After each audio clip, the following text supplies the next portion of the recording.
Un missile sol-air de type Buk transporté depuis la Russie a abattu le vol MH17 de la Malaysia Airlines. Le système ayant permis de lancer ce missile a ensuite été rapatrié en Russie. Ce sont les premières conclusions de la mission d'enquête commune qui ont été dévoilées ce mercredi aux Pays-Bas, d'où étaient originaires la plupart des victimes.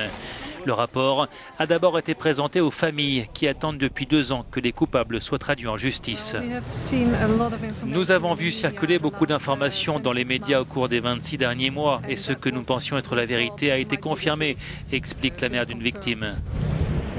Les enquêteurs disent avoir identifié une centaine de personnes potentiellement impliquées dans le tir du missile, sans toutefois être en mesure de dire si des soldats avaient agi sur ordre ou de manière indépendante.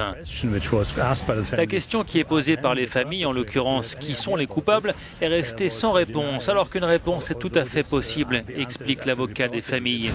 Si un missile est envoyé depuis la Russie vers l'Ukraine pour juste une journée, alors c'est qu'il doit y avoir une décision qui a été prise en amont, et cette décision ne peut pas seulement avoir été prise par juste un soldat.